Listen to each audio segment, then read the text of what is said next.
Hello student, today we are going to learn chapter number 4 of science, reproduction in animals. All living things produce young ones of their own kind. The process by which the living being produce young ones of its own kind is called reproduction. जो living things होते हैं वो अपने जैसे ही दूसरे को जन्म देने की उनके अंदर क्षमता होती है. अपने जैसे ही दूसरे को जन्म देने की जो प्रोसेस होती है उसको रिप्रोडक्शन कहा जाता है. Through reproduction, animals continue to exist on earth. This allows life to go on. Reproduction की वजह से ही जो है एनिमल्स की जो प्रजाति है इस अर्थ के ऊपर जो है अभी जो है एग्जिस्टेंस में है. रिप्रोडक्शन की वजह से ही जो है लाइफ जो है एक के बाद एक अपने जैसी दूसरे को जन्म देने की जो प्रोसेस है उसके कारण जो एक प्रजाति का जो उत्पत्ति है वो कंटिन्यू रह सकती है. तो रिप्रोडक्शन जो है दो प्रकार से होता है. Animal reproduce by giving birth to young one और लेइंग एग्स.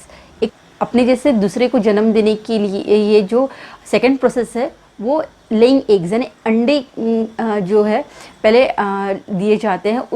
उससे फिर बाद में जो है यंग वंस बाहर निकलते हैं, नई जनरेशन बाहर निकलती है. तो ये दो प्रोसेस से by giving birth to young one directly किसी को जन्म देना या अंडों के थ्रू जो है नई लाइफ का शुरुआत होना, ये दो प्रोसेस से जो है रिप्रोडक्शन की प्रोसेस कंप्लीट होती है. Animal that give birth to young one, ऐसे एनिमल्स के बारे में हम पढ़ेंगे जो डायरेक्टली जो है यंग वंस को बर्थ देते हैं. Some animals give birth to young one, for example cat given birth to kitten. बहुत सारे एनिमल्स जो होते हैं अपने जैसे ही दूसरे को जन्म देते हैं डायरेक्टली. जैसे कि कैट क्या करती है डायरेक्टली अपने जैसे बच्चे को जन्म देती है जिसको हम किटन कहते हैं. कैट को के बच्चे को किटन कहा जाता है. उसी तरह dog gives birth to puppies.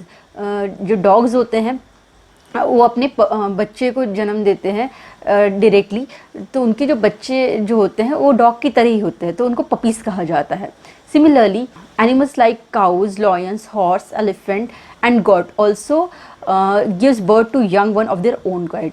उसी तरह से जैसे काऊ हो गया, गोट हो गया, हॉर्स हो गया, एलिफेंट हो गए, वो भी क्या करते हैं तो वो भी जो है डायरेक्टली ही बर्थ देते हैं अपने बच्चों को. तो the young ones of this animal develop inside their mother's body. ये जो एनिमल होते हैं इनके जो बच्चे होते हैं वो अपनी माँ के पेट में ही जो है वो डेवलप होते हैं पहले और उसके बाद जो है उनका बर्थ होता है. Such animal which give birth to young one directly are called mammals. ऐसे एनिमल जो है पहले अपने माँ के पेट के अंदर डेवलप होने के बाद ही उनके पेट से बाहर निकलते हैं, ऐसे एनिमल को मैमल्स कहा जाता है. अगर एग्जाम्पल के तौर पे देखें तो human beings are also a mammal. हम इंसान भी मैमल्स ही हैं. जैसे कि हम जो है अपने माँ के पेट में पहले पूरे डेवलप होते हैं, 9 महीने तक डेवलप होने के बाद ही हम जो है हमारा बर्थ होता है, तो हम भी मैमल्स में कंसिडर किए जाते हैं. ओके, तो जो बच्चे अपने माँ के पेट के अंदर पूरा डेवलप होते हैं वो एनिमल्स रहे या हम ह्यूमन बींग्स रहे तो हम मैमल्स कहलाते हैं क्योंकि हम अपनी माँ के पेट के अंदर ही पूरा डेवलप होने के बाद हमारा बर्थ होता है और हम जो है अपने पेरेंट्स के जैसे ही दिखाई देते हैं. Okay, the feature of mammals. Mammals में कौन सी चीज़ें होती हैं. Mammals are warm blooded animal. Their body temperature remains constant in respect of variable climatic condition. Mammals जो होते हैं वो वार्म ब्लडेड होते हैं, गर्म खून वाले होते हैं. उनका जो बॉडी का टेम्परेचर होता है वो कांस्टेंट होता है. अकॉर्डिंग टू टेम्परेचर जो क्लाइमेटिक कंडीशन होती है वो वैरी होते रहती है एक्चुअल में. हेयर्स और फर्स on their body keep them warm. जो मैमल्स की बॉडी के ऊपर हेयर्स होते हैं या फर्स होते हैं वो मैमल्स को गर्माहट देने के लिए मदद करते हैं. तो ये फीचर हो गया मैमल का. Mammals look after their young ones for a long period of time. Mammals जो होते हैं अपने बच्चों को बहुत लंबे समय तक जो है पालते पोसते हैं और उनको फीड कराते हैं. मिल्क जो है मदर अपने बच्चे को फीड करा के उसको पालती है, पोसती है, प्रोटेक्ट करती है. They feed them with their milk and protect them from enemies and climatic changes.